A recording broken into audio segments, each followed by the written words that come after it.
Bien, como les decía, hoy subió todo lo que la semana pasada bajó en los mercados financieros internacionales. Está conmigo el expresidente del Banco Central y actual candidato a diputado por la coalición cívica, Alfonso Pratgay. Alfonso, ¿pasó lo peor ya de la crisis con esto de hoy?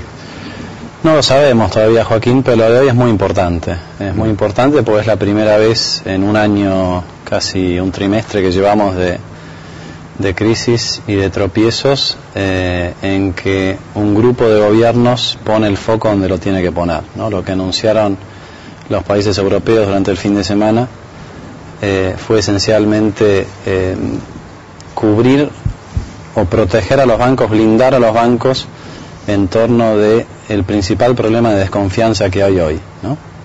Los bancos no saben qué otro banco va a caer, no se prestan entre ellos. Y la sociedad no confía en los bancos. Y la sociedad no confía en los bancos, entonces lo que salieron a decir es: garantizo todos los créditos interbancarios durante un tiempo largo y además voy a empezar a poner plata en los distintos bancos que se consideren sólidos, ¿no? Esta es la parte dificultosa del programa. Y después habrá que ver bien los números, si la capitalización de los bancos es suficiente o no, pero yo creo que es la primera vez, como decía, en más de un año, que el foco se pone donde tiene que estar, ¿no? Hasta ahora Estados Unidos sobre todo venía trabajando sobre el activo de los bancos. Este es el primer esfuerzo mancomunado y suficientemente grande para trabajar sobre el pasivo y sobre el capital, ¿no? Yo creo que esto quizás los días que sigan nos van a poder indicar mejor, pero quizás esto sea el principio del fin de la crisis financiera. Pero acá no termina el problema. Bueno, eso le iba a preguntar. Claro. ¿Cuáles son las consecuencias o cuáles podrán ser las consecuencias en la economía real, tanto de la economía del mundo como en la economía argentina, de esta crisis tan profunda que en el mundo financiero se vivió en los últimos días? Bueno, empezando por el mundo, yo creo que la recesión es inevitable, ¿no? Esto empezó con una crisis inmobiliaria. Hubo que hacer lo que hubo que hacer para resolver esa crisis. Pasó a una segunda etapa de crisis financiera, que veamos o no si se está resolviendo, pero creo que lo de hoy y lo del fin de semana es el primer esfuerzo, digamos, concreto en apuntar al corazón del problema. Independientemente de cómo se pare el pánico en los bancos durante un buen tiempo no van a volver a prestar, y esto le pega de lleno a economías que estaban muy aceitadas por el crédito a todo nivel, no solamente la americana, sino el resto del mundo. Y esto es lo que va a generar pérdida de empleo y caída de la demanda y recesión. Y después viene la otra pregunta que nadie se está haciendo en estos momentos, y es: ¿quién se va a hacer cargo de estos trillones de dólares que todos ofrecen alegremente para rescatar a los bancos que invirtieron mal, ¿no? Y esa va a ser la etapa fiscal del problema, ¿no? Con lo cual va a haber un gran ajuste en todo el mundo, ¿no? En todo el mundo, sí, en todo el mundo, sin ningún Y eso problema. significa menor consumo, menor capacidad de consumo. Sí. Y eso es lo que todavía no hemos visto, porque los números de la economía real, salvo en Europa, hasta ahora no ha habido una prueba de que esto estaba sucediendo, pero es lo que se viene, ¿no? Y lo que no sabemos es qué tan profunda y qué tan extensa va a ser esta recesión. ¿La Argentina? Y yo creo que para Argentina este es el golpe de gracia de una economía o de una expansión que ya estaba agonizando, ¿no? Me parece que ya la economía se estaba desacelerando durante el verano.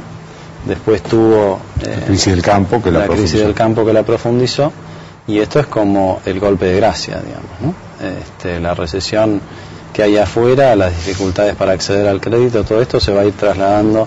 Y ya se está trasladando a la economía argentina, ¿no? Yo lo escuchaba a Lascurain en el primer bloque, como él evitaba mencionar que se están perdiendo puestos de trabajo, y quizás en la industria no se están perdiendo. Bueno, Moyano también fue muy cauto. Fueron muy cautos los dos, por algún motivo que ni usted ni yo conocemos, o por lo menos yo no conozco.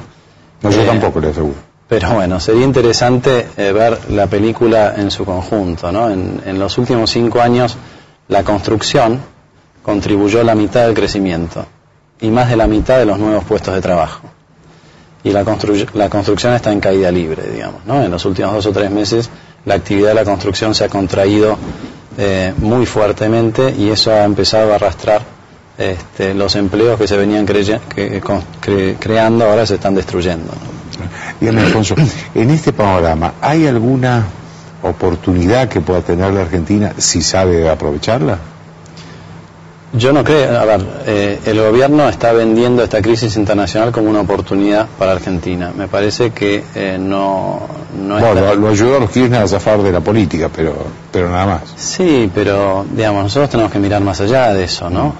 Y la preocupación mía, por lo menos, es que estamos entrando en un proceso quizás recesivo de la economía argentina, con variables sociales... Es decir, ya no de crecimiento bajo, sino recesivo, dice usted. Y mire, a junio los datos oficiales del INDEC muestran que el empleo total de la economía creció un 0,3%. Y esto era junio. Todavía no habíamos tenido el impacto pleno del conflicto entre el gobierno y el campo, ni que hablar de lo que vino después y lo que va a venir después de la crisis internacional, ¿no? Entonces, yo creo que no veo cuál es la oportunidad que plantea el gobierno. El gobierno perdió la oportunidad cuando la economía estaba creciendo fuertemente para hacer algunos retoques en el programa económico y para ir preparándose para la época de vacas flacas. Se gastó toda la heterodoxia durante la expansión. Ahora, cuando necesitamos precisamente estimular la demanda, bajar el gasto público, subir el gasto público, bajar impuestos, dejar que el tipo de cambio ajuste, no se puede hacer ninguna de estas cosas porque todo esto repercute sobre la inflación, sobre las necesidades fiscales. Entonces estamos en un brete no necesariamente por lo que sucede afuera, sino por todo lo que hicimos antes de que nos llegue la crisis internacional. Porque nos sorprendió mal parados la crisis internacional, digamos. Sí. Usted habló del tipo de cambio, y esta es una pregunta difícil de hacerle a un nuevo presidente del Banco Central, pero ¿usted cree que el tipo de cambio está bien o que debería estar, como piden los industriales, un poco más arriba, los productores agropecuarios también, un poco más arriba de lo que está? Yo, Joaquín, no comparto el foco casi exclusivo del empresariado nacional en el tipo de cambio. Me parece que la discusión debería ser bastante más amplia. Resulta bastante sencillo desde un escritorio, desde una empresa industrial, decir, denme un tipo de cambio más alto para poder ser yo más competitivo. Es mucho más fácil eso que trabajar, invertir en el largo plazo y ganarse esa competitividad trabajando. Más allá de eso, más allá de que creo que la discusión es mucho más amplia que el tipo de cambio, sí creo que en los últimos años la inflación se comió toda la ganancia de competitividad de la devaluación, ¿no? Y si ahora le sumamos el ajuste del tipo de cambio que hubo en Brasil, por la cual Argentina todavía se mantenía con cierta competitividad. Y Brasil lo habló fuerte. Brasil sí, bueno, pero Brasil tiene un sistema de tipo de cambio flotante que ajusta frente a lo que sucede en el exterior, y el tipo de cambio es el amortiguador. Acá por algún motivo pensamos que lo mejor es el tipo de cambio fijo, ¿no? Y cuando nos queremos dar cuenta cambiaron todas las otras variables y después tenemos a todos los sectores que salen a reclamar un tipo de cambio diferente, ¿no? Yo lo que creo es que habría que pensar la economía desde un lugar un poco más complejo de la única variable del tipo de cambio, y creo que si en los próximos meses no hay un acuerdo en serio de precios, salarios, promovido por el gobierno y creíble por toda la población, es prácticamente imposible evitarse una recesión. Y lo peor de esta recesión, como yo le decía hace un rato, es que si nos agarra con un nivel de pobreza que está por encima del 30%, ¿no? Entonces que no es la que dice el gobierno, entonces. Por supuesto no es la que dice el gobierno no sé si usa las estadísticas para despreocuparse, pero la principal preocupación de todos para los próximos meses deberá ser encontrar los instrumentos de política económica que protejan lo mejor posible a los que menos tienen, porque ¿sabe qué pasa, Joaquín? Con estas crisis siempre pierden más los que menos tienen, y con las euforias o las fiestas siempre ganan más los que más tienen. Entonces lo que tiene que hacer el gobierno es trabajar en la distribución justa en estos momentos. Le agradezco mucho, Alfonso. Gracias a ustedes.